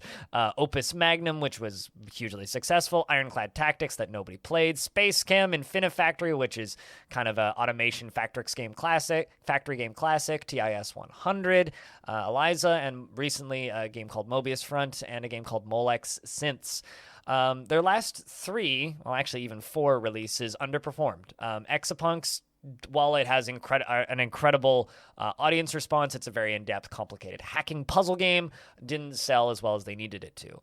Eliza, which was a visual novel about AI taking over our mental health care, which is very well written, and I recommend it. Also didn't perform as well as they needed it to. Molex Synths barely made a splash, to the point where a friend of mine who's a really big fan of these games, I saw this game come out and told him about it, and he didn't know, even though he follows all of their social media. And Mobius Front barely made a dent in sales. The studio generally had about 5 to 7 people employed, depending on the game and how many employees they needed. But Zach Barth, the founder of the studio, has gotten a job at a university teaching computer science, if I'm not mistaken. So he is shutting down the studio. This isn't a we're bankrupt. This isn't a we're running out of money and laying everybody off. This is a we are finished. We are closing the studio down and moving on. And they are putting out one more game. There is going to be a final release, which I'm searching for the name of right here. But essentially, like, their statement is they were kind of dwindling a little bit, and they didn't want to, kind of slowly fall into obscurity and then go out of business. They just kind of wanted to end on a high note, per se. So where is their final game name? If anybody else wants to say anything about Zachtronics, take over here while I try and find it. I can definitely appreciate the, quitting while you're at the top instead of just trying to push through, especially if they're reaching different careers and things like that. I have done similar thing myself earlier in life when I started streaming, and I quit what I was doing for 16 years before that, and also quit the university as well. So I can definitely understand that at some point, even if it's the best thing in the life, something else gets more interesting, and you move to that one, and not just trying to keep going and going and going endlessly. So I'm on their website now, and I found it. I'm going to link it here in case anybody wants to put it into the document. But it's in the podcast room for you guys to look if you want. It's called Last Call BBS, and the Last Call BBS is described like this. And I want to play this because it looks awesome. Boot up your Z5 Power Lance and dial into Last Call BBS, the last game from Zachtronics. The barkeeps loaded up this retro computer with a full set of puzzle games for you to download and play. No need to worry about copy protection. They're all fully cracked and ready to enjoy. And it looks like it's just a bunch of puzzle mini games designed for like their made-up old-school OS on a made-up fake computer. Looks kind of awesome, and I'll be honest, I've skipped a lot of Zachtronics games because I always feel like they're for smarter people than me. Same, but absolutely. Same. Like I played the Space game, a fantastic game, but it's just that I played Ironclad Tactics and I loved it. Red Eliza and I loved it, and I love Shenzhen Solitaire. So yeah, I'm a super huge fan of the idea of their games because they are so clever. Mm-hmm. But 100% the exact same thing. I feel that it's just games for smarter people than I am, and I would just get frustrated trying to beat my head against them, and it's just not the games for me. I wish them all the best. Kind of sad that like their last few releases didn't kick off as much, but they've definitely left their mark, I'd say, for sure. And yeah, it's kind of the end of a bit of an era, because like a Zachtronics puzzle game that wasn't like a thing. Like it was a genre. They've invented a new genre almost of animation puzzle games. Yeah, absolutely. And it's as you said, bittersweet to see that go, but I'm glad they're like leaving on their own terms. They're all like, they've got stuff that they're looking forward to, that they're doing. Like nobody's like, as you said, they're not quitting because they're like broke or anything like that, and gotta be homeless now or whatever. They're just moving on to other things and letting go. And worth noting, Belannaer, I don't know if you've seen this, so I'm just going to attach this screenshot of this game to this podcast room. There is a game in this for you. It's building a Gundam. Is that one of their games, or? That's one of the games in Last Call BBS. So okay, I might have to play this. Their game that comes out on the 5th. So the Last Call BBS, which is their final game, is releasing into early access, but they state that it'll be in early access for 1 or 2 months for balancing. So it'll be a short early access period. And it is out in 3 days. So 5th of July. So the day after this podcast releases. I think I'm going to buy this and at the very least try it. Mostly because like it literally is just a bunch of games that you can play on a computer.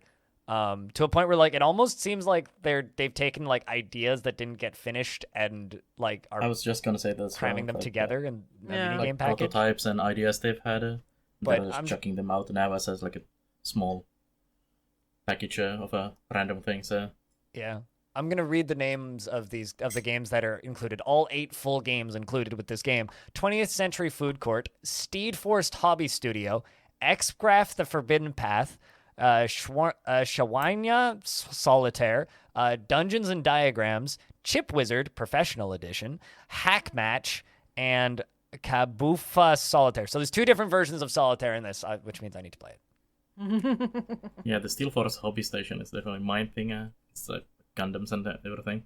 Looking at the picture you linked,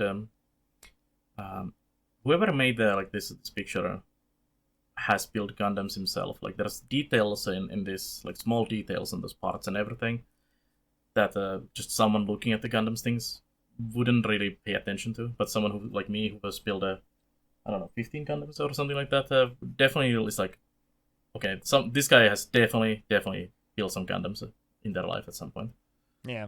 I just want to play Dungeons and Diagrams. Like, I don't know. Like, some of these look too much like Zachtronics games where I look at them, I'm like, all right, maybe Chip Wizard Professional Suite Edition, not for me. But, like, the ones that look cool to me look really, really cool. So I'm excited. I hope it turns out well. I hope it does well. And I hope it's a good send-off for them. Yeah. But one last hurrah.